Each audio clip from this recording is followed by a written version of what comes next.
Prezados alunos, ouvintes, alunos virtuais, fala-se de Maria de Primeira Viagem. Depois de mais 50 anos de dar aulas, eu me sinto como Maria de Primeira Viagem numa primeira aula filmada. Os leitores do site Monfort me têm pedido para assistir a aulas. Como nem todos podem vir, o Brasil é grande, a Monfort é pequena. Como nem todos podem vir aqui a São Paulo, e não há motivo para vir ver um professor velho falar, se resolveu fazer no site Monfort uma sequência de aulas filmadas para facilitar a compreensão de alguns leitores sobre alguns temas fundamentais. Então foi escolhida como primeira aula para promover esta nova série de exposições não escritas do site Monfort, foi escolhida uma aula que é sobre a existência de Deus, que já há apresentado no site Monfort as provas, 5 provas da existência de Deus de Aristóteles e Santo Tomás. Por que começar com esse tema? Porque, em primeiro lugar, é um tema fundamental. Segundo, porque o tema da existência de Deus é aquele que é mais negado hoje em dia por aqueles que são muito, mas muito ignorantes. E é negado também por aqueles que têm muita má fé. E a má fé explora a ignorância dessas multidões que não conhecem o mínimo de doutrina, não conhecem o mínimo de filosofia e julgam que provar que Deus existe é impossível. Como, por exemplo, talvez alguns julgassem impossível provar que a quadrada da hipotenusa é igual à soma dos quadrados dos catetos.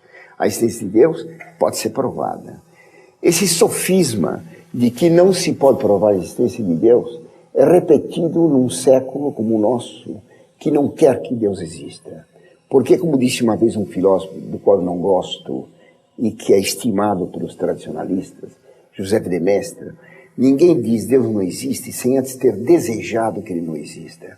Quando a pessoa não quer que Deus exista, ela afirma Deus não existe, não se pode provar que ele exista. Assim como o devedor, ele gostaria de dizer o meu credor não existe, porque ele não quer que o credor exista. Certa vez discutia durante horas numa faculdade aqui em São Paulo, uma faculdadezinha aqui de formação de jornalistas. A discussão foi das 11 às 2 da tarde. Uma mocinha insistia muito, Deus não existe. Afinal, depois de horas de discussão, ela me disse, o senhor tem razão, eu tenho tanta raiva que ele exista, que ele tem que existir, porque eu não posso ter raiva de algo que não existe.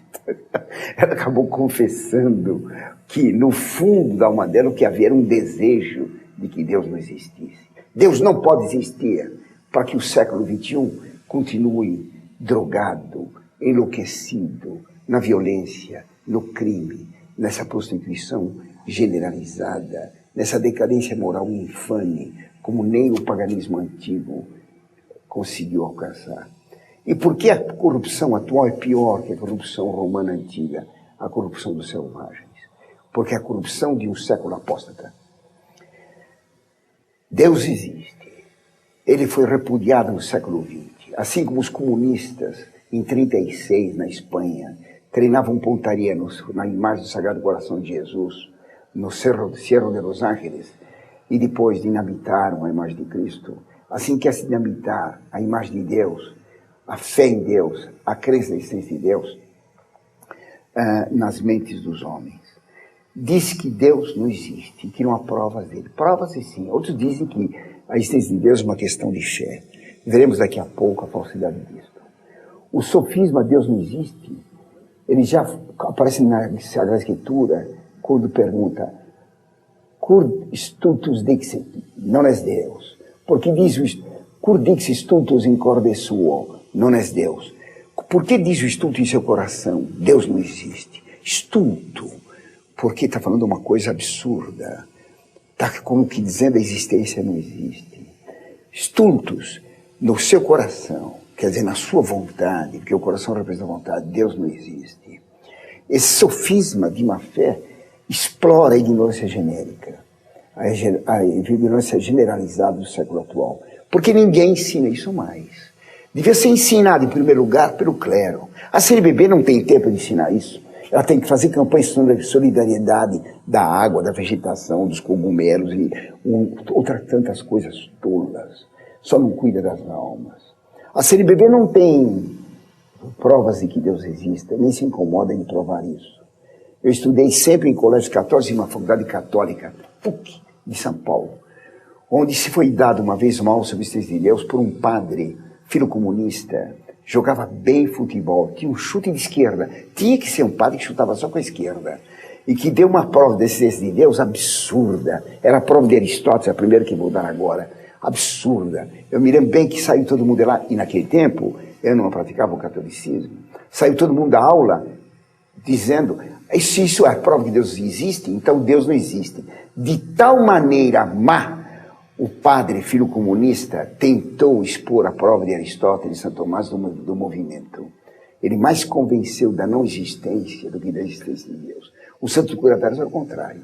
Bastava vê-lo, por um ministro francês que foi vê-lo dizer, ou lhe perguntar, o que você foi ver em Ars?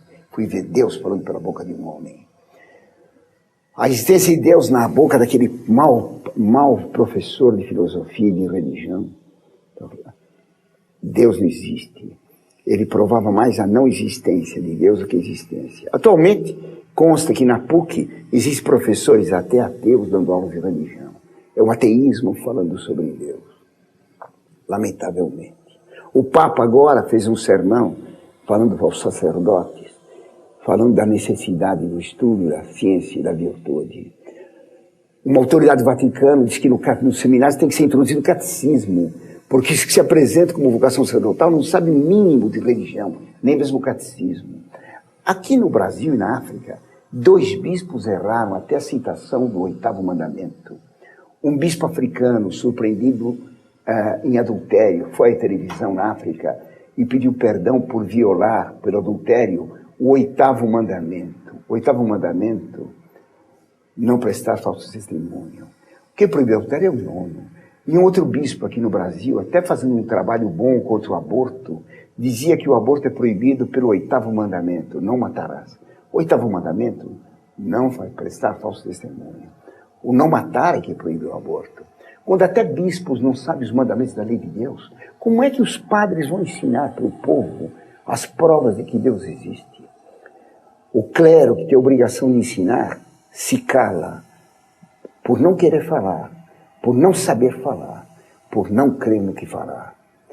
Lamentavelmente, essa situação atual. No seminário se estuda Descartes, Kant, Hegel, quando se estuda Marx principalmente, mas não Santo Tomás. Se da história da filosofia nunca jamais metafísica, então, infelizmente, o clero hoje não sabe ensinar porque não sabe mais. O problema pode ser até mais fundo. Ele crê. Creem eles na existência de Deus, ou Deus é energia, Deus é evolução, Deus é universo, um panteísmo grosseiro ensinado sob capa de catolicismo, uma gnose com pretensão de erudição, quando fala de Heidegger, quando fala de Hegel, quando fala de uma porção de filósofos delirantes do século XX ou do século XIX. A missão de ensinar, podia dizer a alguém, não cabe a mão fora. Eu tenho ouvido isso. Em ambientes que provêm, em pessoas que provêm de ambientes tradicionais, de pretensa direita, se contesta. A mão fora não tem direito de ensinar, é uma associação de leigos, é uma associação civil, é a associação de leigos católicos. O direito e o dever de ensinar propiciamente cabe ao clero, porque o clero é a parte docente da igreja. Deus revelou-se aos homens em Jesus Cristo, que revelou a sua doutrina aos apóstolos. E os apóstolos são sucedidos pelo Papa e pelos bispos. Pedro é sucedido pelo Papa, os bispos são sucedidos pelos apóstolos. Eles têm a missão de divulgar a luz de Cristo, Lumen Christi, que é a luz da verdade. Eles que têm a missão, o direito e o dever de ensinar. O povo católico, o povo fiel, é a parte discente da igreja, aquela que deve aprender da parte docente. Mas os que têm o dever de aprender, também têm o dever de ensinar na medida que eles sabem, na medida que têm competência. Isso foi ensinado por todos os papas. Dizer que leigos não podem ensinar, que leigos não podem dar o que sabem de religião, é negar 20 séculos de cristianismo, porque sempre os que eram leigos repetiam aquilo que havia aprendido dos apóstolos e dos sucessores dos apóstolos, aquilo que havia aprendido do Papa e dos sucessores de Pedro. Os leigos têm a obrigação de ensinar, assim como no Sábado Santo, o sacerdote acendia o círio pascal e cantava Lumen Christi, isto é, luz de Cristo, luz da verdade, e cravava na cruz do círio os cravos, dizendo, Christus, erit hodie, alfa e ômega, princípios et finis, alfa e ômega, causa eficiente e causa ômega, causa final. E depois que tinha acendido a luz do círio, essa luz era passada para as velas que os fiéis que estavam em volta recebiam do círio pascal. E um fiel passava para o outro. Assim, o Lumen Christi, que provinha do bispo que acendia o círio pascal ou do sacerdote, era passado do círio para a vela de um fiel e assim por diante. A luz de Cristo era difundida na igreja, que a princípio estava às escuras e ficava então totalmente iluminada. Os leigos não podem ensinar. Quando o clero se cala, é a obrigação maior dos leigos ensinarem. É por isso que a Montfort ensina também. Assim como havendo um acidente de trânsito, havendo uma vítima, qualquer um, mesmo que não é médico nem enfermeiro, tem obrigação de socorrer.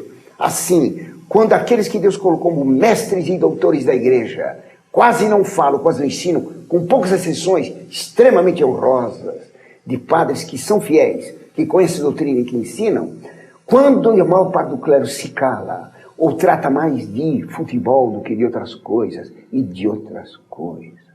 Quando esse clero faz questão de cantar cançõezinhas ridículas e se apresentarem como padres shows, como padres cantores, e não como pregadores, não como pescadores de almas, quando eles se calam e cantam boleros e rocks, então o leigo tem que cantar a velha canção da igreja, tem que passar a luz de Cristo que ele recebeu, luz de Cristo que é passada de vela em vela, de boca em boca, de boca para ouvido, de ouvido para boca, de uma boca para outro ouvido. A luz de Cristo, verdade de Cristo, que passa de uma boca para outra até incendiar todo mundo, até iluminar as trevas do século XXI.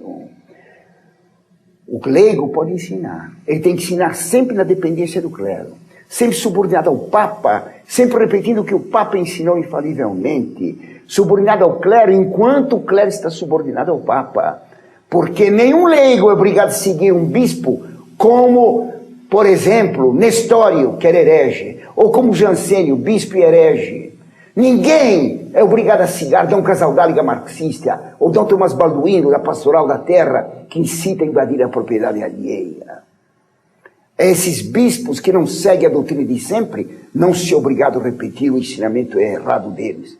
Mas o leigo tem a obrigação de repetir o que o Papa ensinou. Tem a obrigação de repetir o que o bom bispo ensina. Tem que repetir o que a igreja sempre ensinou durante 20 séculos.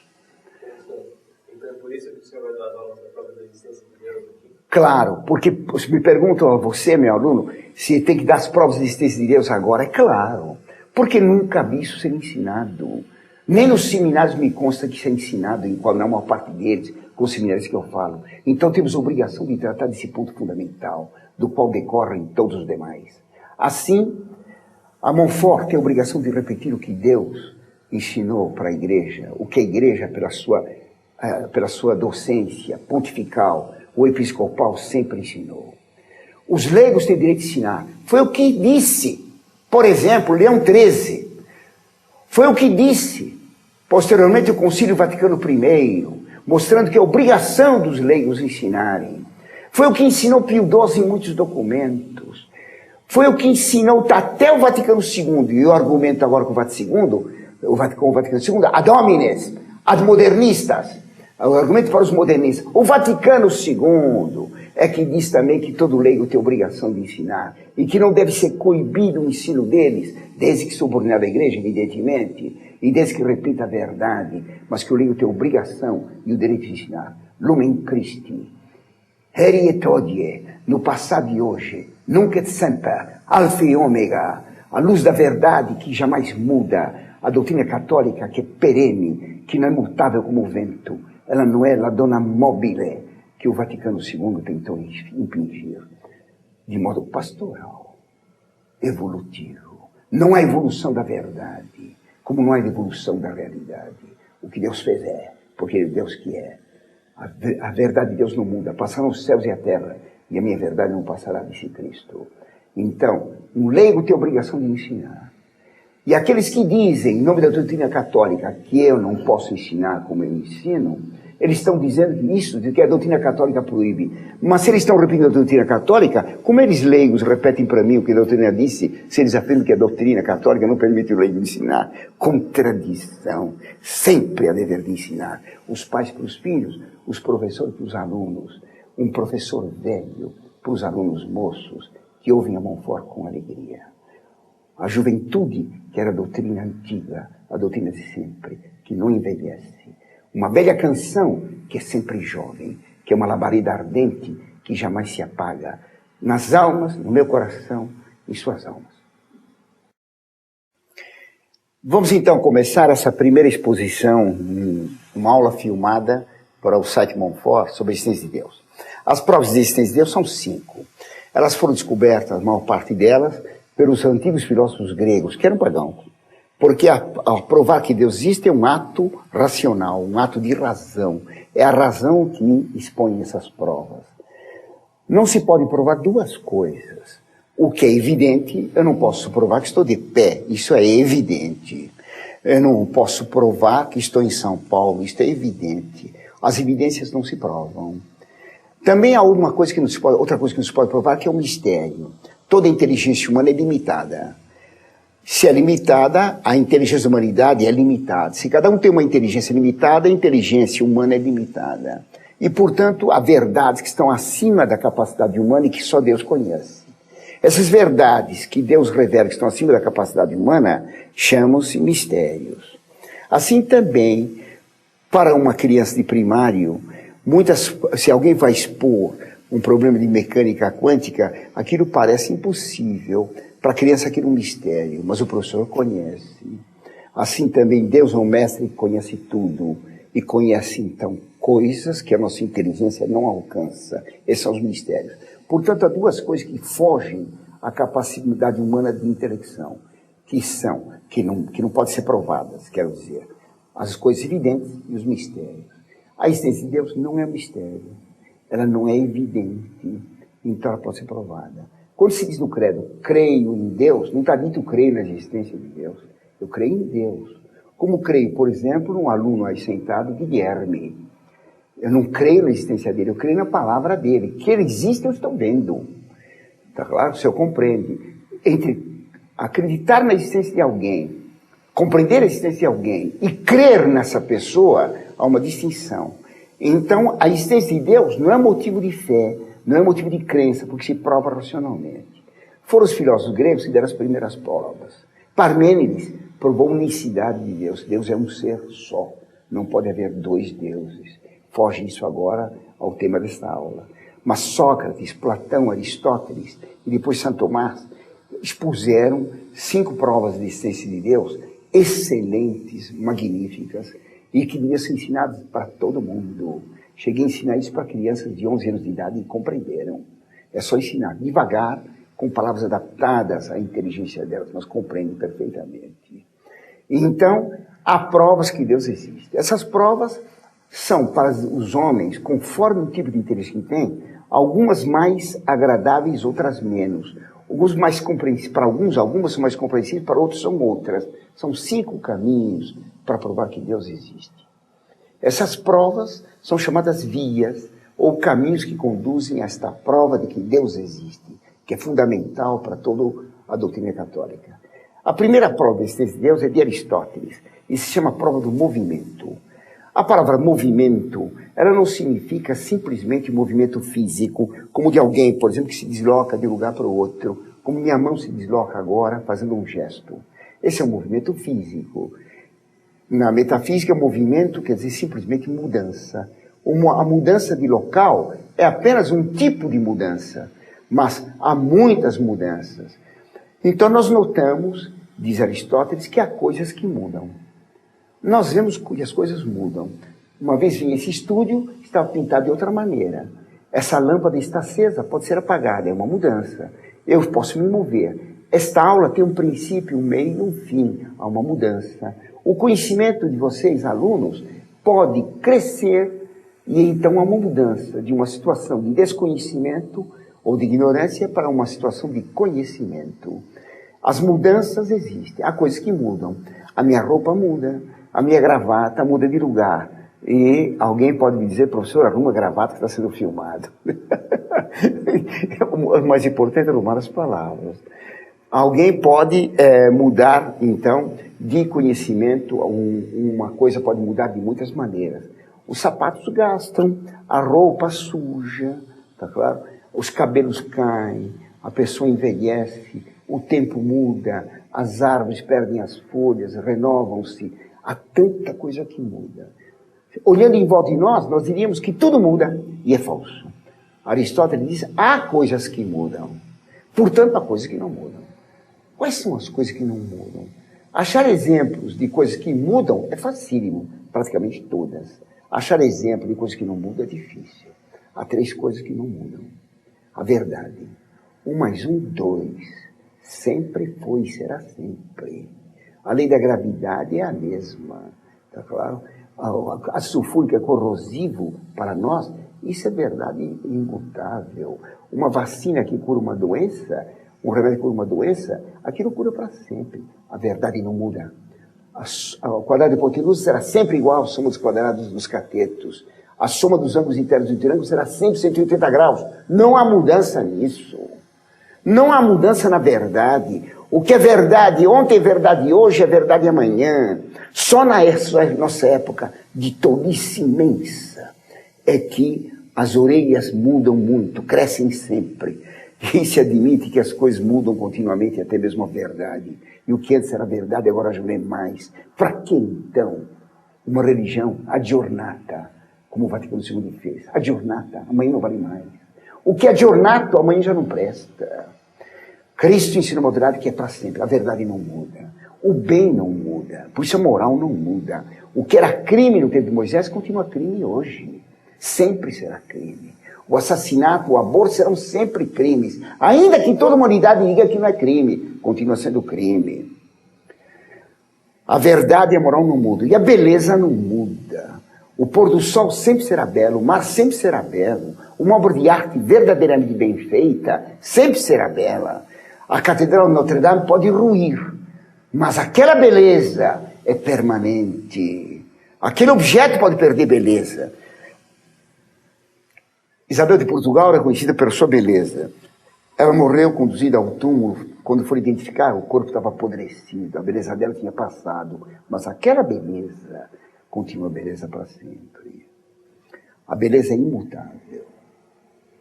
A verdade não muda, o bem não muda, a beleza não muda. Porque Deus é verdade, bem e beleza absolutas. Então, há coisas que mudam. Quase todas as coisas que vemos são mutáveis. Nas coisas que mudam, nós podemos notar o seguinte. Há certas qualidades existentes nelas. A camisa de Guilherme é amarela. A camisa de Felipe é preta. Essa parede é cor de chumbo. É claro que essa parede pode ser pintada também de amarelo, de verde, de vermelha. A camisa dele pode ser tingida de azul. A do Felipe, que é negra, pode ser tingida de qualquer outra cor. Então, as qualidades que existem, elas existem de fato. As qualidades que podem ser recebidas, há uma capacidade nas coisas de receber as qualidades. Então, nas coisas nós podemos notar qualidades existentes que se dizem em ato, isto é, realizadas. E qualidades que podem vir a existir, se dizem em potência. Então, a camisa de Guilherme é amarela em ato. Ela é verde, vermelha, azul em potência. A camisa de Felipe é negra em ato, mas ela tem potência de ficar branca, vermelha, azul, etc. A parede de cor de chumbo pode ser pintada de verde, de branco, de azul, de qualquer outra cor. Ela tem potência para todas essas outras coisas. Vocês, desconhecendo a prova do movimento de Aristóteles, têm potência de conhecê-la. Eu não tenho potência de conhecê-la. Eu a conheço em ato. Eu estou de pé em ato. Tenho potência de me sentar. Guilherme está sentado em ato. Tem potência de se erguer. Essa lâmpada está acesa em ato. Tem potência de ser apagada. Aquela outra lâmpada está apagada em ato, tem potência de ser acesa. A porta está fechada em ato, mas tem potência de ser aberta. Aquele papel tem potência de ser rasgado e queimado. Tá claro? Ele está escrito, portanto é escrito em ato. Então, nas coisas que mudam, podemos distinguir qualidades existentes realmente, que se dizem em ato, e qualidades que aquele ser pode receber, se dizem qualidades que estão em potência. um círculo branco em ato tem potência de ficar azul. Se eu pinto de azul, ele mudou de branco para azul. Mudou de potência de azul para o ato azul. Aquela potência foi realizada. Eu sou professor de história. Eu não tenho potência para ser professor de história. Eu sou em ato. Eu tenho potência de vir a ser advogado, engenheiro, médico. Na minha idade não dá mais quase, não, mas teria potência se tivesse tempo para isso. Então, as qualidades existentes estão em ato, as que podem existir estão em potência. Mudar é passar de potência de uma qualidade para a realização daquela outra, dessa mesma qualidade. Então, um ser que tem uma potência para uma qualidade X, quando recebe aquela qualidade X, em ato, ele mudou. A forma do movimento, então, M é igual P de X para ato X. Essa é a forma do movimento. Na natureza, nós vemos que as coisas mudam, mas nada muda sozinho. Porque se o ser mudasse sozinho, ele teria que ter aquela qualidade que ele ia receber nele mesmo. Então não iria receber, ele já tinha. Se ele tem potência de receber aquela qualidade, que ele não a possui. Então, nada pode mudar sozinho. Esta parede, ela é cor de chumbo em ato, vermelho em potência. Mas jamais ela passará de cor de chumbo para vermelho sozinha. Para mudar de cor de chumbo para cor vermelha em ato, ela tem potência para o vermelho, mas não muda sozinha para o vermelho. Ela precisa receber aquela qualidade vermelha de um outro ser que tem a qualidade vermelha em ato e que dá para esse ser que tem potência para o vermelho aquela qualidade que existe naquele outro ser em ato. A tinta vermelha em ato passa para a parede cor de chumbo vermelha em potência a qualidade vermelha em ato. Então, nada muda sozinho. Um ser que tem potência para uma qualidade tem que receber aquela qualidade de um outro ser que tem aquela potência, aquela qualidade em ato. O ser em ato dá a qualidade para a qualidade que ele possui para outro ser que tem aquela qualidade em potência. Nada muda sozinho. Uma estátua de ferro na praça, ela não se enferruja sozinha. A oxidação se dá porque a atmosfera e a água que chove sobre aquela estátua de ferro possui oxigênio. Como o ferro tem potência de receber oxigênio, quando o ar que tem oxigênio em ato e a água que tem oxigênio em ato lhe dão oxigênio, a estátua de ferro recebe oxigênio em ato e ela fica oxidada, fica com óxido de ferro. A estátua de ferro não se enferruja sozinha. Ela tem que receber o oxigênio de seres que têm oxigênio, a água e o ar. Nada muda sozinho. Nas coisas que mudam, então, a mudança de potência de uma qualidade para aquela qualidade realizada, de potência para ato, se dá da seguinte maneira. A potência no ser que muda existe antes que o ato. Mas na mudança, o ato tem que existir antes que a potência. Essa parede cor de chumbo de potência para vermelho, só passa por vermelho se recebe o ato vermelho de um ser que tem o vermelho em ato, a tinta que passa para a parede aquela cor. Então, no ser que muda, a potência existe antes. No fenômeno da mudança, o ato é que precede a potência. Isso é extremamente importante. Então, mudar é passar de potência para ato. Nós vemos na natureza uma série enorme de mudanças. Essas mudanças, se um ser está em potência de uma qualidade X e passa para ato, recebeu de um outro ser aquela qualidade. Este ser anterior tem aquela qualidade em ato. Mas se ele tem aquela qualidade em ato, é que antes tinha potência de ter aquela qualidade. Porque só pode haver uma qualidade em ato se existiu antes uma potência naquele ser. Assim, por exemplo, a água pode evaporar, mas a água não tem potência de ser queimada. Ela tem potência de ser evaporada, de ser congelada, mas não de ser queimada. Então não posso queimar a água. Então, se existe aquele ser anterior, o ato é que estava antes em potência, mas ele não mudou sozinho. Recebeu de um terceiro elemento que estava com aquela qualidade em ato, que antes estava em potência, que recebeu de um anterior que estava em ato, e antes em potência, e assim sucessivamente. Forma-se uma série enorme de movimentos. A pergunta, então, que fazem Aristóteles e Santo Tomás é a seguinte: esta série enorme de movimentos, um depois do outro, passando uma qualidade de um para outro, ou ela é uma série infinita, ou ela é finita. Vamos examinar estas duas possibilidades. Se a série de movimentos fosse infinita, ela não teria princípio. Não haveria primeira mudança, nem segunda, nem terceira, nem quarta, nem quinta, e aí por diante. Não haveria mudança nenhuma. Então não há mudanças. Ora, nós vimos desde o começo, há coisas que mudam. Então é falso que a série seja infinita. Há uma segunda prova disto. Essa sequência de movimentos, perguntamos se ela é infinita ou finita. Esta série não pode ser infinita. Por quê? Ela é composta de pequenos movimentos separados. Ora, o infinito não é divisível em fases ou momentos. O infinito dividido por 2 é infinito, dividido por 5 é infinito, por 10 é infinito.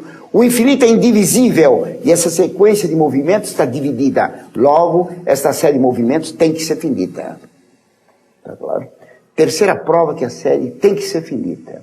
Se essa série de movimentos fosse infinita, cada movimento começa por potência que passa para ato. Então haveria sempre a potência no início. Ora, o mudar exige primeiro o ato. A parede, para ficar vermelha, tem que existir um ser, diferente dela que tem o vermelho em ato, a tinta, então ela recebe. Portanto, a série de movimentos é finita. Se a série de movimentos é finita, existe um primeiro ser. Esse primeiro ser, como ele é. Esse primeiro ser necessariamente tem que ter todas as qualidades em ato. Porque se ele tivesse potência para alguma qualidade, ele mudaria. E teria que mudar com a força de um outro ser anterior, pela ação de outro ser anterior. Mas o primeiro não tem anterior. Logo, o primeiro ser tem que ter todas as qualidades em ato. E todas as qualidades em grau absoluto. Porque se ele pudesse ter um crescimento nas suas qualidades, ele teria potência de crescimento. Logo, o primeiro ser tem todas as qualidades em grau absoluto. Ele não pode nem aumentar de qualidades, nem perder as qualidades. Ele é ato absoluto e perfeito. Ele nunca muda. Por isso, quando Moisés perguntou para Deus, qual é teu nome? Disse, eu sou aquele que é. O que Deus disse para Moisés, eu sou aquele que é. Não aquele que foi, não aquele que será, mas o que é. Aquilo que Moisés recebeu da boca de Deus, Aristóteles descobriu com sua inteligência. Espetacular inteligência. Maravilha da inteligência humana, que não cuida de arruelas e porcas e parafusos, mas que pensa no ser, e que chega à conclusão que tem que existir um ser absoluto, Deus. Como este ser, que é aquele que é, diferente de nós, que temos um ser, e podemos deixar de ser até certo ponto na nossa alma, que podemos deixar de ser, que podemos envelhecer e mudar, adoecer e sarar. Todas essas coisas que mudam não são como Deus, porque elas têm qualidades que passam. Deus é a qualidade, Ele é a verdade, Ele é o bem, Ele é a beleza. Assim, quando Cristo foi interrogado pelos judeus que perguntavam aos fariseus, quem você é? Tá certo? Ele dizia que Abraão o conhecera. Tu não tens 30 anos e diz que Abraão te conheceu. Na verdade, vos digo que antes que Abraão fosse, eu sou. E eles pegaram pedras para matá-lo, porque entenderam. Eu sou aquele que é. Antes que Abraão fosse, eu era, devia ter dito. Não, eu sou. Pois indicativo presente. Porque para Deus só existe o presente. Não há nem futuro nem passado. Ele é. Deus não pode usar o pretérito nem o futuro. Deus é aquele que é. Deus então é o ser absoluto, perfeito, que tem todas as qualidades em grau máximo, em ato, que não pode receber nenhuma qualidade nem perder nenhuma. Deus pode ter matéria? É claro que não. Porque toda matéria tem muita potência. Com aquela madeira, eu posso fazer muitas coisas, até papel. Eu posso queimá-la e transformá-la em cinza, em carvão. Eu posso fazer com aquela madeira uma tábua, fazer um móvel. Com a madeira eu posso fazer muitas coisas. Toda matéria tem inúmeras potências. O ser que tem mais potência é a matéria, porque tem menos átomo. Deus é que tem todo o ato, então não pode ter matéria, porque matéria tem potência. Deus tem matéria? Toda matéria tem potência. Deus é só ato. Logo, Deus não tem matéria, Deus é espírito. Deus muda? Claro que não, o que diz a Escritura. Eu sou Deus e não homem, eu não mudo. Deus não muda, está nos profetas. Deus não muda. Deus é aquele que é. Deus não pode mudar porque teria potência. Ora, vimos que só Deus é ato puro, logo Deus não muda. Ele é imutável. Por isso, a verdade é imutável. Por isso, o bem é imutável. Por isso, a beleza é imutável. Deus não muda. Deus é simples ou composto. Todo ser composto, por exemplo, esta máquina filmadora com esse tripé, pode ser decomposto. Tem potência de ser decomposto. Um automóvel é composto de muitas peças. Podemos decompô-lo. Todo ser composto tem potência. Ora, Deus não tem potência. Logo, Deus não é decomponível. Deus tem que ser simples. Segunda prova. Todo ser composto, por exemplo, um bolo de chocolate, ele é composto de vários elementos anteriores. Farinha, açúcar, leite, chocolate, etc. Então, os componentes existem antes que o composto. Deus é o primeiro ser necessário. Logo, Deus é simples. Terceiro ponto, terceira pergunta. Deus existe no tempo? O que é o tempo? O tempo é a duração da mudança. Da parede de cor de chumbo para a parede vermelha é a passagem de potência de vermelho para o ato vermelho. A duração desse movimento chama-se tempo. Tempo, portanto, exige potência. Deus não tem potência, logo Deus não está no tempo. Deus é eterno. O que é o eterno? O agora fixado. O que é o tempo? Um agora que se desloca. Quantos anos tem Felipe? 30 anos. 30 anos. Vamos supor que tenha 30. Eu dei alguns a mais para ele que está protestando com gesto. Ele é mais jovem. Bem, ele tem 20 e poucos anos. Ele tem mesmo esses anos? Não, já passaram. Vamos supor que ele vai 80. Os 60 e tantos que lhe faltam não existem também. O futuro não existe. O futuro está em potência. O passado já acabou. E só tem este ano, do qual já passaram alguns meses e faltam alguns. Que também não existe o que passaram, não existe o que vem. Só tem esse mês, do qual passaram 22 dias e um pedaço. Faltam 8 dias e um pedaço, 7 dias e um pedaço. Também não existe, só tem hoje. Nesse tempo de dia de hoje já passaram algumas horas e faltam outras horas. Só tem esse momento. A vida é um agora que se desloca. A eternidade é o agora fixado. Por isso Deus fala sempre hoje. Para Deus não há passado em futuro. Por isso que Cristo diz para o bom ladrão, ainda hoje estarás comigo no paraíso. Porque o bom ladrão morrendo deixava o tempo terreno. O eterno então é Deus porque não está no tempo. E Deus é infinito. Como é que se vê que Deus é infinito? Se vê com os olhos da inteligência. Eu tenho nessa sala um espaço. Esse espaço tem 3 metros. Muito bem. Um pouco mais, 3,5 metros. Esta sala podia ter sido feita maior? Podia. Posso construir uma parede e diminuir a largura dela? Claro que poderia. Esse espaço limitado, que tem princípio e fim, tá certo? Podia aumentar ou diminuir. Todo ser finito é aquele que pode aumentar ou diminuir. Aquela mesinha podia ser feita maior ou menor. Aquela cadeira pode ser mais larga ou mais estreita. Todas as coisas que têm limite, têm começo e fim, e têm potência de aumentar ou diminuir. Então, se tem potência, pode aumentar ou diminuir. O que é o finito? Aquilo que tem potência de aumentar ou diminuir. Ora, Deus não tem potência. Logo, Deus não é finito. Deus tem que ser, então, infinito. Ele não pode aumentar em suas qualidades, nem diminuir. Quando falo aumentar ou diminuir qualidades em Deus, não aumentar e diminuir em tamanho, porque tamanho é próprio da matéria e dos seres físicos. Deus é espírito, como nós vimos. Então, Deus não tem matéria. O aumentar seria aumentar as qualidades que ele tem em absoluto. Logo, Deus é infinito. Não pode nem aumentar nem diminuir. Os alunos hoje são induzidos a erro quando se diz, por exemplo, a eles, com a visão pagã dos gregos, de que a numeração é infinita. Não é verdade. A numeração é indefinida, não é infinita.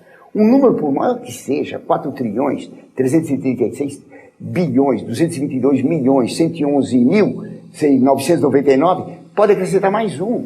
A numeração tem sempre potência de aumentar um número ou de diminuí-la. Qualquer número tem potência de aumentar ou diminuir. Logo é finito, determinado. Número é a quantidade de unidades de um conjunto. Pode aumentar ou diminuir essa quantidade de unidades. Logo, a numeração não é infinita, porque pode aumentar ou diminuir. Infinito é o que não pode nem aumentar nem diminuir. A numeração, então, é indefinida.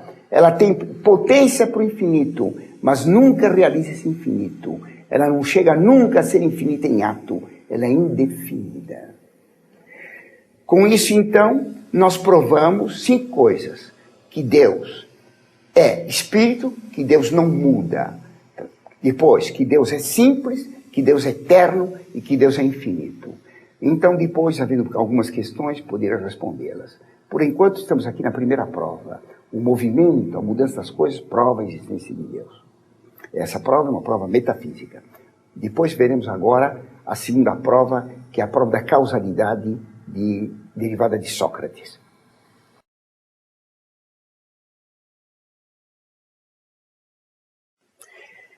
Vamos agora, então, à segunda prova da existência de Deus de São Tomás, que é extraída de textos de Sócrates. Chama-se prova da causalidade. É parecida com a primeira. Nós vemos na natureza uma sequência de causas e efeitos. É costume, alguns professores perguntaram, o que existiu antes, o ovo ou a galinha? Porque o ovo é efeito da galinha, que nasceu de um ovo, que foi plantado por outra galinha. São causas e efeitos de uma série indefinida. Então pergunte-se para a criança o que existiu antes, o ovo ou a galinha.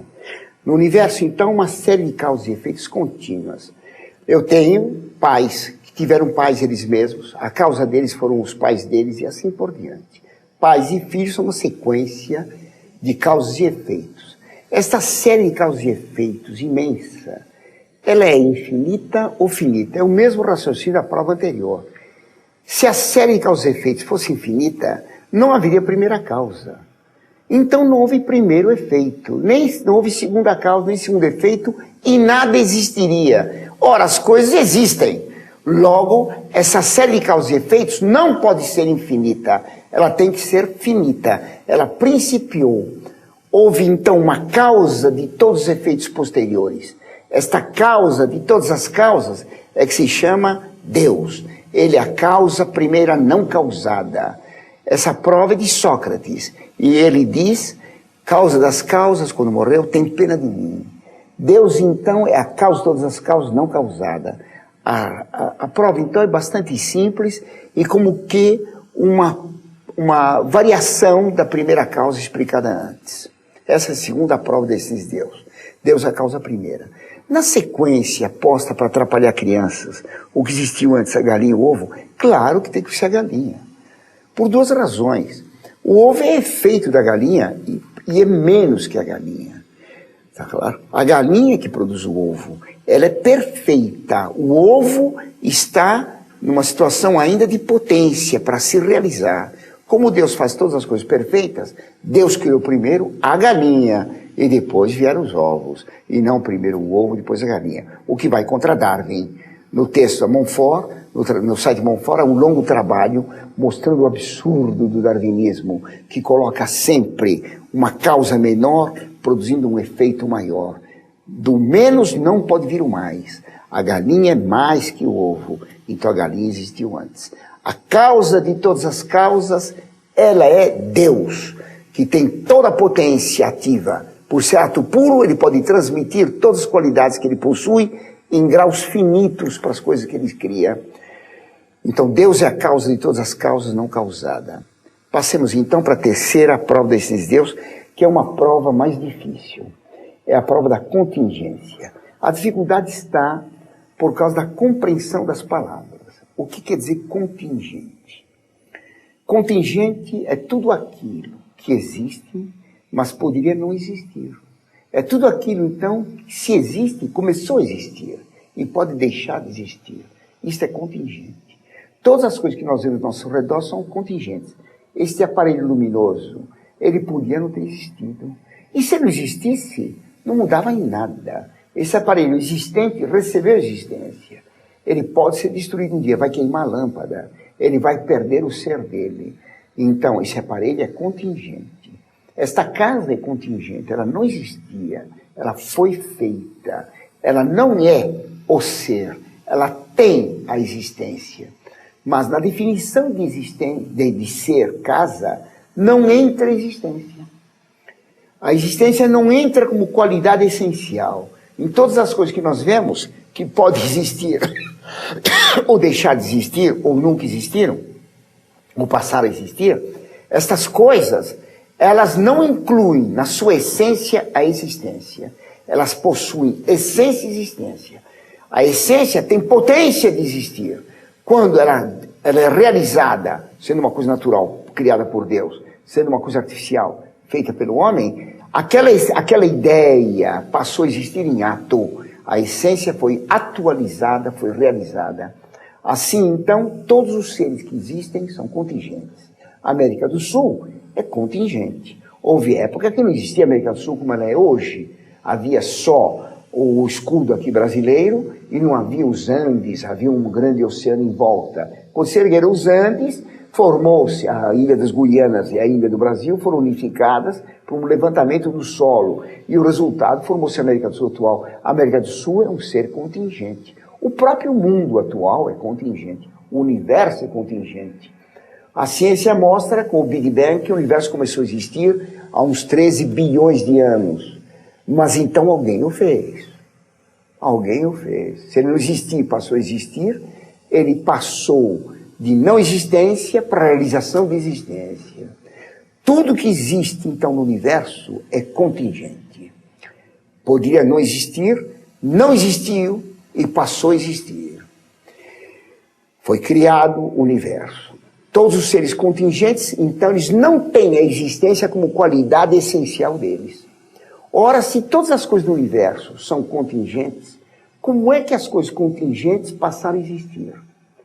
Para passarem a existir, deve ter recebido a existência de um ser que é a existência e que dá a existência que ele tem para os outros seres existirem. Assim como a tinta vermelha torna vermelha a parede, torna vermelha aquele pedestal, torna vermelho aquele móvel. Então, Deus é a existência. E ele deu existência para outros seres que não a tinham, que eram contingentes. Se houvesse só seres contingentes, eles não passariam jamais a existir, porque a existência não é uma qualidade intrínseca deles. Eles a receberam de outro. Este outro é um ser que é necessário. Deus é o ser necessário. O que quer dizer ser necessário? É aquele cuja essência inclui a existência. Tomemos, por exemplo, a definição de homem. O homem é um animal racional. Nessas qualidades essenciais do ser humano, animalidade e racionalidade, não está incluída a existência. Ele poderia não existir. Quando Deus criou Adão, ele lhe deu a existência. E o homem, então, é um ser contingente que recebeu a existência. Animal racional, que podia existir ou não. Deus lhe deu a existência. Deus não é assim. Deus é ato puro. É ato puro. Ele não tem o ato puro, ele é. Ele é ato sem nenhuma potência. Ele é um ser cuja essência inclui a existência. Portanto, ele é um ser necessário. Resumindo, os seres se distinguem em dois tipos, fundamentalmente. Os seres contingentes, que não incluem a existência na sua essência. E um ser que tem que existir, que é necessária a existência dele. Que, portanto, um ser cuja essência inclui a existência como nota essencial dele, necessária do ser dele.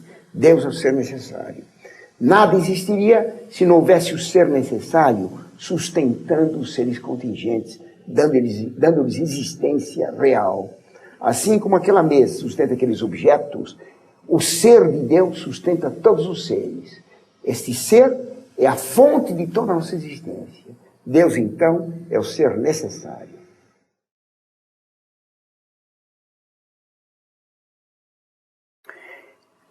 Passamos então para a quarta prova, que é uma prova de tipo platônico. É uma prova muito bonita. Ela é muito mais poética do que uma prova metafísica do tipo do movimento de Aristóteles. Ela se baseia no grau de qualidades que as coisas têm.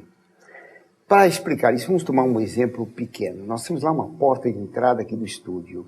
Eu estou aqui, os alunos estão ali em frente a mim, entre a porta e a minha pessoa. Então eu digo, Antônio está mais perto da porta do que eu.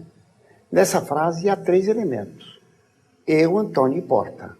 Antônio e a minha pessoa são comparados em relação à porta. Se não houvesse porta, eu não podia dizer que Antônio está mais perto da porta do que eu. Óbvio. Assim também eu digo, o Rio de Janeiro é mais belo do que Guaianazes, que é feio para chuchu. Me perdoem os habitantes de Guaianazes. Bem, o Rio de Janeiro é uma cidade, a paisagem muito mais bonita que a de Guaianazes. Então nós temos aí 3 elementos: beleza, Rio de Janeiro e Guaianazes. O Rio de Janeiro está mais próximo da beleza em si do que Guaianazes. O Rio de Janeiro tem mais participação na beleza que Guaianazes. Mas então existe a beleza.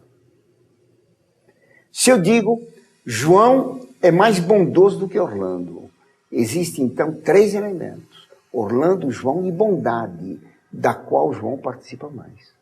Eu digo, a montanha Everest é mais majestosa do que o Morro do Piolho aqui no Cambuci. Claro. Então há 3 coisas: a montanha Everest, a majestade, e o Morro do Piolho está bem distante da majestade. Toda comparação de qualidades supõe a existência da qualidade em si mesma. Se eu digo, Jerônimo é mais justo do que Felipe, existe a justiça, existe a bondade, existe a lealdade, existe a beleza. Deus é a justiça, a bondade, a lealdade, a humildade, a caridade. Deus é todas as qualidades em grau absoluto. E essas qualidades, ele as transmitiu para as coisas criadas. Podia ter dado essas qualidades em grau infinito para as coisas criadas? Não. Porque o ser criado, tendo sido criado, ele não é eterno nem infinito. Ele começou a existir e não tem aquela qualidade em grau infinito, porque a recebeu. Ele tem a potência de receber aquela qualidade num certo limite. Todas as potências, elas limitam o ato. Assim, cada ser tem uma capacidade de receber uma qualidade até certo grau. E conforme o tamanho da potência, assim é realizado o ato. E por isso, então, as qualidades das coisas criadas são finitas. Deus não podia fazer outro infinito. Não há 2 infinitos. Não há 2 eternos. Se Deus criou, as coisas criadas não são nem eternas nem infinitas. Elas receberam o ser, receberam as qualidades. E Deus fez as qualidades em graus variados para que nós compreendêssemos a qualidade em si mesma. Portanto, em todo o universo há uma gradação de qualidades. Exemplo disto é a rosácea gótica, que aparece na fachada das grandes catedrais. Uma rosa de pedra. Os medievais gostavam muito da rosa, que eles cultivaram e deram a ela o formato que tem hoje. Aquelas rosas da catedral, aquela rosácea da catedral, ela provém do seguinte: a rosa é muito bela, mas muito frágil, ela perece facilmente. Se a rosa durasse, se a pedra tivesse delicadeza, daí fazer uma rosa de pedra. Não podiam pôr perfume, então puseram luz. A rosácea gótica é uma coisa esplendorosa. Não há quem não vejam aquelas rosáceas, não fique encantado. Quem vai a Chartres e vê a rosácea norte, é difícil sair da catedral. As multidões ficam olhando estupidificadas, porque são ateias, não compreendendo aquela maravilha que é a rosácea. No centro, a Virgem Maria. Os raios que saem e círculos concêntricos até o círculo maior de todos. Porque Deus fez o universo assim. Deus é luz. E a luz de Deus foi que criou todas as coisas. Deus fez em primeiro lugar, quando criou todas as coisas no primeiro dia, Fiat Lux, e a luz foi feita. E todas as coisas, dizia o Pseu Dionísio, são feitas de luz. E nós amamos as coisas na medida que elas têm luz. Esse filme é feito por causa da luz. É feito com a luz, por causa da luz, para levar luz da verdade para as inteligências. A luz. Nós amamos as pedras preciosas porque elas brilham, porque têm luz. A treva é a ausência de luz. Deus não fez as trevas, Deus fez a luz. E as coisas valem pela luminosidade que têm. Deus é luz infinita, luz espiritual, luce intellettuale, piena d'amore, amor di vero bem, pieno di letizia, letizia che trascende ogni dolçore, disse Dante na Divina Comédia. A luz de Deus é simples, como provamos na primeira prova. Mas essa luz, para ser distribuída para as criaturas, assim como a luz passando pelo prisma, ela se refrata, dando todas as cores do arco-íris, a luz de Deus tem que passar por um prisma que distribuísse todas as qualidades. e foi a Virgem Maria. Por isso é mediador de todas as graças. Por isso na rosácea, eles punham no centro a figura da Virgem Maria e dela que saíam todos os raios distribuindo tudo. O primeiro círculo é o círculo angélico, depois o círculo humano, depois os animais, os vegetais e finalmente o círculo dos seres minerais, dos seres puramente materiais, que são os mais distantes de Deus. Aqueles raios representam as qualidades divinas que são esparramadas pelo mundo em graus diversos. Então tomemos, por exemplo, uma qualidade, uma virtude de Deus, a grandeza. Então tem que haver um anjo da grandeza, que espelha a grandeza de Deus em grau angélico. Mas há homens que têm grandeza. Por exemplo, Godofredo de Bouillon. Godofredo de Bouillon, o conquistador de Jerusalém na primeira cruzada, Godofredo de Bouillon era um homem extraordinário. Quando ele conquistou Jerusalém, ele foi eleito rei de Jerusalém, ele recusou. Ele não era defensor de terceiro mandato, de eterno mandato, como o Chávez da Venezuela, outros por aí. Ofereceram a ele o título de rei de Jerusalém, disse que não aceitava. Porque dizia ele, não quero ser coroado de ouro, onde Cristo foi coroado de espinhos. Isso é um homem grande. Isso é um homem grande. Esse homem tinha uma força hercúlea. Na batalha de Antioquia, com um golpe só, ele cortou um gigante turco ao meio. O homem estava a cavalo, cortou com um golpe só pelo meio, caiu a parte de cima, o resto ficou preso no cavalo e entrou em Antioquia de volta. Quando ele conquistou todo o Oriente com 300 cavaleiros apenas, alguns emires turcos foram submeter a ele e encontraram sentado no deserto, sentado no chão, sobre uma barraca. E perguntaram, se espantaram, como é que um homem conquistador do Oriente todo estava sentado no chão? E ele respondeu com grandeza, a terra de onde eu vim, a terra para onde vou voltar, porque a terra não pode ser para mim um trono durante a vida. Nós somos feitos de terra, nós voltaremos para a terra com a morte. Por que a terra não pode ser um trono para o homem? Godofredo de Bouillon sentava no chão, Godofredo de Bouillon se sentava sobre o globo terrestre. Nisso consiste a grandeza, em ver nas coisas pequenas, ver as coisas menores, por um ângulo superior, pelo ângulo da grandeza. Ele não sentava no chão. Nenhum rei teve um trono maior que o Godofredo de Bouillon, o globo terrestre. A terra de onde eu vim, a terra por onde eu vou, porque não pode ser para mim um trono durante a vida. Me lembro de uma professorinha, num colégio estadual, 40 anos atrás, saindo do colégio, sentada na sarjeta, esperando o ônibus. Na sarjeta. Dizia palavrões. Ensinava com lama na boca. É natural sentar na sarjeta onde passa água suja. Mas Godofredo de Bouillon não sentava na sarjeta nem no chão. Sentava sobre a terra.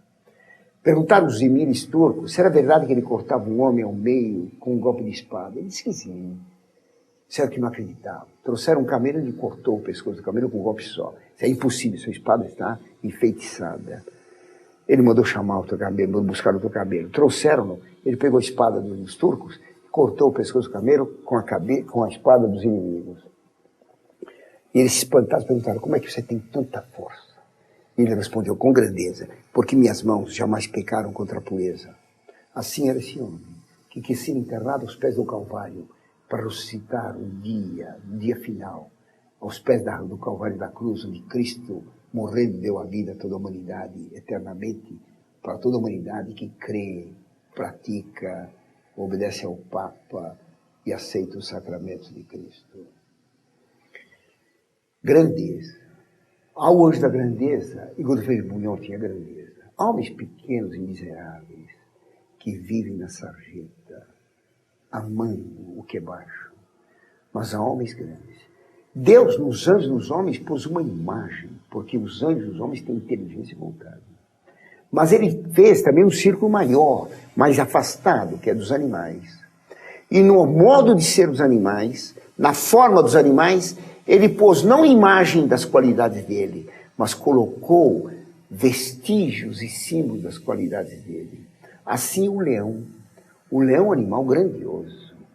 Ele é dito o rei dos animais, não porque tem mais força. Estuda-se hoje se quem tem mais força é o tigre, o jacaré, o rinoceronte, umas bobagens. Nenhum deles tem a juba do leão, que é uma coroa de glória.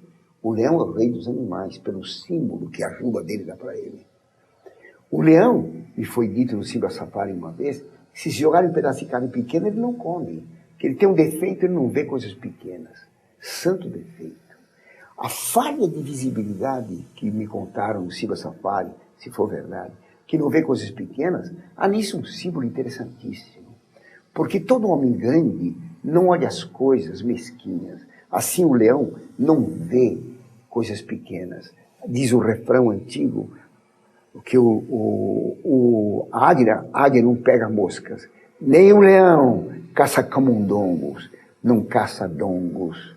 Ele só caça coisas grandes. Ele luta com coisas grandes. E quando ele luta, ele se põe de pé, abraçando a presa e se oferecendo inteira a ela. O leão tem símbolo de grandeza, como o voo da águia tem grandeza. O voo da águia não é o voo de galinha, porque galinha não voa, despenca. Não é o voo de certas aves que não tem grandeza nem graça nenhuma. Há voos e voos. A borboleta tem um voo agitado, mas a gaivota tem um voo agilíssimo e leve. E a andorinha tem um voo encantador. Mas a águia tem um voo de majestade. Não são adjetivos postos, como alguém podia pensar, convencionalmente, mas são adjetivos que levaram qualidades naturais, simbolizadas no modo de ser daqueles animais. Todo animal, então, tem símbolos das qualidades, e depois do pecado, Deus mudou a forma de alguns de escritura para simbolizar os vícios. O morcego, um rato que voa, que fica de cabeça para baixo, vive de cabeça para baixo. Para ele a luz é treva, a treva é luz. Para ele a verdade é mentira, a mentira é verdade. Ele vive do sangue alheio. O morcego, para certos homens do século XX, para quem a verdade não existe e o cega, eles não a compreendem. Para eles a mentira é clara, a verdade é ofuscante, eles não veem nada. A coruja era símbolo do filósofo que vê onde os outros não veem. Mas o morcego, em todos esses símbolos, vê da cabeça para baixo, vê do sangue alheio, um rato que voa, ele simboliza bem o demônio. Os animais, então, eles têm símbolos, os vegetais também. Se fala da grandeza e da majestade do carvalho, eu vi as sequoias 2 vezes nos Estados Unidos, uma coisa enorme, maior que a largura dessa sala, um tronco, 1000 anos, 100 metros de altura, milhares de anos. As sequoias que estavam de pé já no tempo que foram feitas as pirâmides, estão de pé até hoje. Se pega fogo na floresta, elas não queimam. Se cai um raio, elas não se abalam. Tal é a grandeza daquelas árvores imensas, vermelhas como o fogo. Vermelhas como o fogo. Nos vegetais há símbolos. O batapau que cerca um tronco e que, como diz um poema, lambendo a casca do tronco, acariciando a casca do tronco, faz para sugar a seiva dele, é símbolo do adulador, que adula o poderoso para lhe sugar as riquezas e que pouco a pouco estrangula e o mata. Os minerais, os seres que não têm vida, as pedras, as águas, as nuvens, o mar, todas essas coisas, o fogo, estão carregados de símbolos. Todas as coisas simbolizam. E se nós temos a virtude da grandeza num eixo que parte para uma direção, o anjo da grandeza, o Godofredo de Bouillon, o leão, a sequoia, o deserto e o mar, imensos, que lembra a grandeza infinita de Deus, nós temos, por outro lado, diametralmente oposto, a qualidade que para nós é contrária, em Deus é harmônica, da pequenez. Então o anjo da pequenez, uma santa como Santa Teresinha, que era pequena, e que dizia preferia ser a pequena Teresa que a mãe de Deus. Porque a mãe de Deus não tem mãe no céu, mas a pequena Teresa tinha. Um pequeno animal como uma borboleta, parece uma flor que voa. Pequenez e delicadeza. Depois um miosótis, uma florzinha minúscula, cheia de delicadeza. E depois, no mundo inanimado, o floco de neve, que não tem 2 iguais, não há 2 iguais. São 3 eixos de cristalização formando o hexágono. Conforme haja uma partícula no ar que produz a congelação em torno dele, conforme a posição dessa partícula de poeira num dos eixos de cristalização, os 3 eixos, fica uma figura totalmente diferente do floco de neve. Por isso há trilhões de flocos de neve, não há 2 iguais. Robespierre queria fazer todos os flocos iguais, ele faria pedregulhos, ele faria pedradas. Não há 2 diamantes iguais. como dois galos não têm o mesmo canto, como duas flores não têm o mesmo perfume, como dois homens não têm o mesmo valor, como dois anjos não são iguais, cada um único na sua espécie. Então o universo é uma grande imagem de Deus. No centro a Virgem Maria que distribui como prisma as qualidades. O prisma não se rompe, a luz passa através dele, ele refrata as cores, como a Virgem Maria recebeu todas as graças e as esparrama por todo o universo, nos anjos, nos homens como virtudes, nos animais, nos vegetais, nos minerais como símbolos, como vestígios de Deus nas coisas que inferiores aos homens. Nos homens e nos anjos existe semelhança com Deus e são santos. Existem imagens que são apenas inteligência e vontade. Existem nos seres que não são racionais vestígios de Deus. Semelhança, imagem e vestígio. Assim como um cavalo pisando na areia da praia deixa rastros, vestígios. Mas se pode fazer dele uma escultura e uma imagem dele. Assim nas coisas inferiores ao homem há só vestígios de Deus, com símbolos. No homem há uma imagem de Deus pela inteligência e vontade, que Deus é inteligência e vontade. Nos anjos também existe imagem de Deus, mas nos homens e os anjos, se são bons, eles têm a santidade que os torna semelhantes a Deus. A santidade é a vida de Deus neles, a vida divina no ser do anjo e na alma humana, vida que se perde pelo pecado e que se recupera na confissão e que é alimentada na Eucaristia. Então a quarta prova da existência de Deus é uma prova que faz compreender como o universo é uma escada de virtudes, cada degrau com um valor maior. O grande pecado é ficar parado nessa escada, não querer subir para o degrau mais alto, idolatrar aquele degrau e não compreender que aquele degrau é apenas um convite para passar para um degrau mais alto. A escada de seres do universo, a hierarquia dos seres, muito sábia, ela é uma escada que une o céu, que une a terra ao céu, como aquela escada que viu Jacó em Betel. Por ela desciam as graças de Deus, por ela subiam os anjos também. Os anjos subindo desciam, graças que vêm, valores e orações que sobem, virtudes que sobem. Então, o grande pecado é amar uma qualidade só por ela e não querer amá-la em grau superior, idolatrá-la. O grande pecado é idolatrar-se e considerar-se a imagem absoluta, completa, caída assim no panteísmo ou então na gnose. Esta é a quarta prova desse Deus, belíssima. Uma prova extremamente poética, extremamente brilhante, extremamente valorosa, que põe no centro de tudo a Virgem Maria. Na rosa que é o universo, uma rosa metafísica. Nessa rosa se espelha toda a beleza da divindade. O verdadeiro véu da Verônica não é o pano que enxugou o rosto de Cristo. O verdadeiro véu da Verônica, o verdadeiro ícone de Deus é o universo.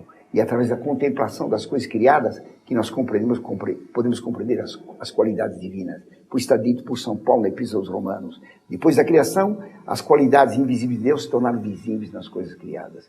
Esta é a quarta prova da existência de Deus, oriunda de Platão, aperfeiçoada por Aristóteles e Santo Tomás.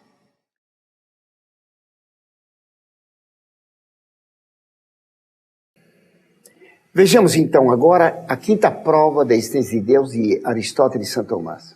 Essa prova chama-se prova da finalidade. Há alguns anos atrás foi publicado um livro muito interessante, A Gnose de Princeton. Eram professores de Princeton, se não me engano, Princeton, de Berkeley e de Harvard, se não me engano. 3 grandes universidades, acho que tinha uma inglesa, havia uma inglesa. A Gnose de Princeton dizia o seguinte: é evidente que Deus existe. A palavra evidente estava usada no sentido comum e não metafisicamente. É claro que Deus existe. Nesse sentido falavam evidente. É claro que Deus existe. E que a negação da existência de Deus era uma negação absurda. E que esses professores dessas grandes universidades, eles tinham, afinal, concluído que tem que existir uma divindade. Eles apresentavam essa religião dessa divindade como a gnose de Princeton. Essa gnose de Princeton era uma gnose, sem dúvida nenhuma. Em que eles se baseavam? Eles usavam, indiretamente, a quinta prova desses deuses, Aristóteles e Santo Tomás. O exemplo que eles davam era muito curioso, de onde eles deduziam a prova da existência da divindade. Então eles diziam: vamos tomar uma mesa de bilhar, onde há uma porção de bolas de várias cores, e uma bola tem que ser batida por um jogador para numa outra, mas há uma intermediária, uma bola intermediária que impede de bater corretamente. Ele tem que atingir a bola B, mas a bola C está no espaço intermediário entre A e a B. Então, ele precisa fazer um cálculo enorme para jogar a bola B dentro da caçapa. Então, o jogador, ele pega o taco, ele aponta na bola A e bate com um certo ângulo, de maneira que a bola A corra, bata numa parede, bata noutra, bata numa bola D, que bate na bola E, que bate na bola B e que é em caçapa. Uma jogada sensacional. Eles descrevendo essa jogada, eles dizem, filmemos essa jogada. E filmam. Vamos ver então a sequência normal. O jogador bate com o taco, calcula, bate com o taco na bola A, que bate na parede, bate numa bola D, que bate em outra, e encaçapa a bola B, sem tocar na C. Foi uma jogada estupenda. Visto no filme, ela tem uma grande lógica. Diziam eles, passemos o filme ao contrário. A bola B salta da caçapa, corre, bate na bola D, que bate na outra bola, que bate na bola E, que bate na D, que bate na parede, que bate na outra parede, que bate no taco, que recua. É claro que o segundo filme é absurdo. Por que o segundo filme é absurdo? Porque na origem da jogada não está a força mecânica. A tacada do jogador é a força mecânica. Mas a tacada supõe uma coisa anterior, um cálculo. E supõe uma intenção, supõe um jogador que é inteligente e que calcula os ângulos para alcançar uma finalidade. As bolas de bilhar são cegas, elas não se movem sozinhas, elas não calculam ângulos e não calculam uma jogada para atingir a finalidade em encaçapar a bola B, por meio da A, existindo uma bola C intermédia entre as duas. Elas não calculam nada disso, são cegas. São bolas que se movem cegamente. É preciso um ser não cego, o jogador que conhece, que tem intenção, que dá tacada naquele ângulo com determinada força. E aí, fazendo pontaria, ele encaçapa a bola B sem tocar na bola C, numa jogada magistral. É claro que isso é um exemplo imaginário, mas possível, irrealizável na realidade. É claro, realizável tem que ser na realidade. São repetições de professor que está diante de um auditório que não vê, com luzes que o cegam. Como o professor está ensinando para o futuro, uma multidão para o futuro que vai ver o filme e que eu não conheço. Como um cego, falo sem vê-los, para que escutem e falem para outros. Voltarei a isso. Então, a jogada do bilhar, do Gnose Priston, é extremamente interessante. Porque o que ela significa? Que todos os seres do universo, os astros, as estrelas, os seres vegetais, os seres animais, todos esses seres são cegos. Eles não têm inteligência. Só o homem tem inteligência, o homem e o anjo. Para eles nem cogito dos anjos. Só o homem inteligente pode compreender. Os demais seres da natureza são cegos. Entretanto, eles se movem numa certa ordem. A Terra está colocada diante de uma distância do Sol, a única que permite a vida, tendo uma inclinação do eixo de 23 graus, 27 minutos e alguns segundos, que é o único que permite a vida, com uma variação de tempo no dia e uma variação de estações na sua órbita, que é a única que permite a vida, tendo um planeta satélite único, que se estivesse mais longe ou mais perto, perturbaria muito. Há, se não me engano, centenas de condições para existir a vida.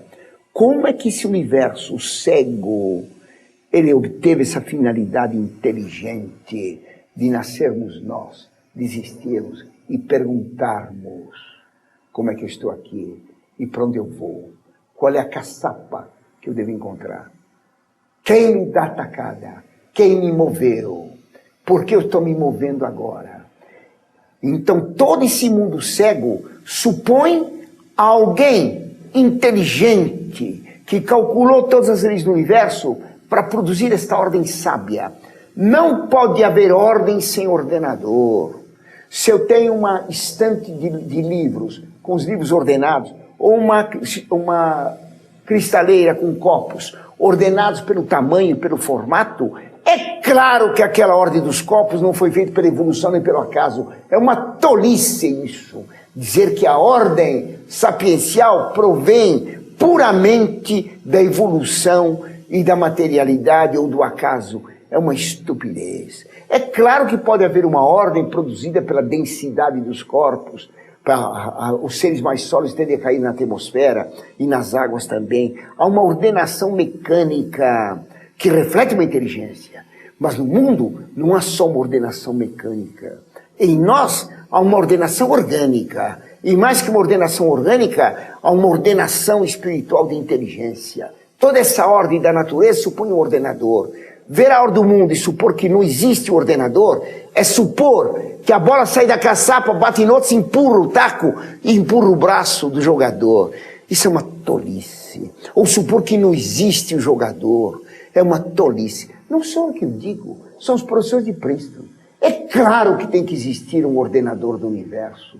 É claro que tem que ter uma finalidade. O universo tem uma causa eficiente inicial, o jogador que dá atacada, e uma causa final, encaçapar a bola. Existe um alfa, existe um ômega. A causa eficiente e a causa final. Deus, que criou todas as coisas ordenadas para Ele mesmo, porque tudo que pensa e tudo que ama visa a verdade absoluta e o bem absoluto. Nós existimos para conhecer a verdade e para amar o bem. Por isso eu estou ensinando.